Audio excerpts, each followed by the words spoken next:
رمضان کی آمد ہے اور یہ مافیاز کی بھی آمد ہے. جی ہاں، رمضان آنے کے بعد یہ مافیاز جو ہے وہ سرگرم ہو جاتے ہیں. چاہے وہ فروٹ مافیا ہو، چاہے وہ چکن مافیا ہو،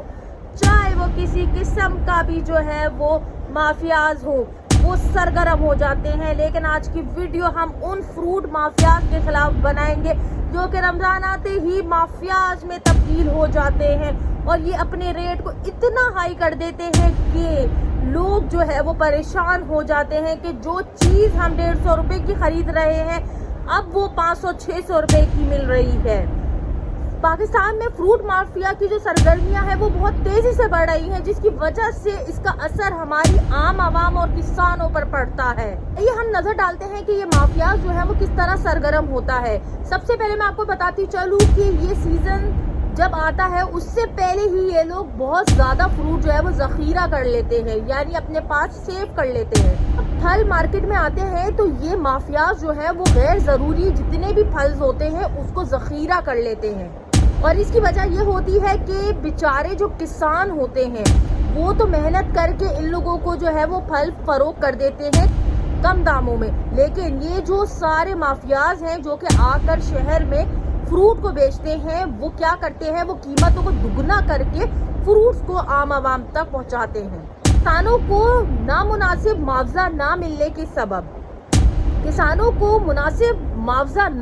کے سبب ان کی زندگی میں مشکلات پیدا ہو رہی ہیں، جبکہ صارفین کو روزمرہ کی چیزیں پوری کرنے کے لیے مشکلات کا سامنا کرنا پڑتا ہے. اسی طرح معاشرے میں بے چینی اور عدم استحکام کی جو ہے وہ فضا قائم ہو رہی ہے. مارکیٹ میں شفافیت کی کمی اور نظام کی کمزوری کی وجہ سے مافیا کے لیے میدان جو ہے وہ خالی ہو جاتا ہے اور وہ اپنی سرگرمیاں انجام دے دیتے ہیں بآسانی سے. تک اس مسئلے کو سنجیدگی کے طور پر حکومت کی طرف سے نہیں دیکھا جائے گا تب تک یہ فروٹ مافیا جو ہے وہ مارکیٹ میں سرگرم رہے گا. حکومت کو چاہیے کہ اس مسئلے کے خلاف سخت پالیسی اور قوانین کو متعارف کرائے اور اس مافیا کے خلاف قانونی کارروائی میں تیزی لائی جائے. فروٹ مافیا کا جو مسئلہ ہوتا ہے وہ ایک معاشی مسئلہ نہیں بلکہ وہ ایک سماجی بگاڑ بھی ہے جس کا اثر عام عوام اور کسانوں پر خاص طور پہ پڑ رہا ہے. ناظرین، ان فروٹ مافیاز کے خلاف آواز اٹھانی ہوگی اور حکومتی سطح پر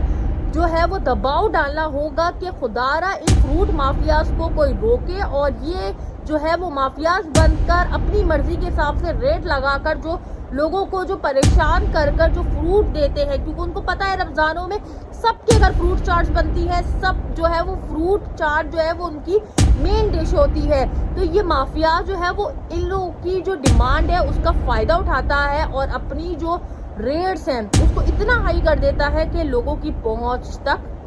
جو ہے وہ نہیں پہنچتی. لیکن اگر ہم کسانوں کا سوچیں تو کسان کتنی محنت کر کے ہل جوت کے یہ فروٹ کی جو ہے وہ پیداوار کرتے ہیں، یعنی وہ فروٹ کو اتنا زیادہ وہ لوگ اپنا ٹائم دیتے ہیں، پورا دل لگا کر وہ لوگ فروٹ کو جو ہے وہ اگاتے ہیں. اور ناظرین، اس کے بعد یہ جو مافیاز ہے وہ ان سے فروٹ خرید کر مارکیٹ میں دگنے داموں پہ بیچتا ہے. تو یہ کسانوں کے ساتھ ناانصافی نہیں ہے. تو ناظرین، یہ چاہیے کہ حکومت کو چاہیے کچھ ایسی پالیسی بنائے کہ کسانوں کی جو مارکیٹ تک ڈائریکٹ رسائی کی جائے تاکہ کسانوں کو فائدہ ہو، یا پھر کچھ اس میں ایسی اسٹریٹجیز بنائی جائے، چیک اینڈ بیلنس رکھا جائے تاکہ یہ فروٹ مافیا ہر سال کی طرح سرگرم نہ ہو اور لوگوں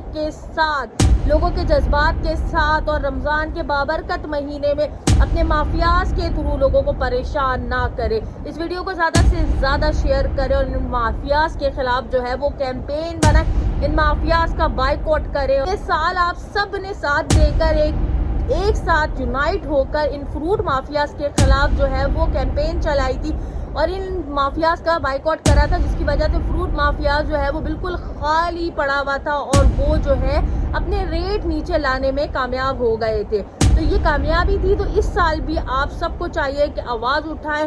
نو فروٹس اور رمضان میں فروٹ ہم نہیں لیں گے جب تک ان کے ریٹ نہیں آئیں گے، اکنامیکل ریٹ نہیں ہوں گے تب تک ہم نہیں پرچیز کریں گے. اس ویڈیو کو زیادہ سے زیادہ شیئر کریں اور فروٹ مافیاز کے خلاف دوبارہ سے کیمپین چلائیں.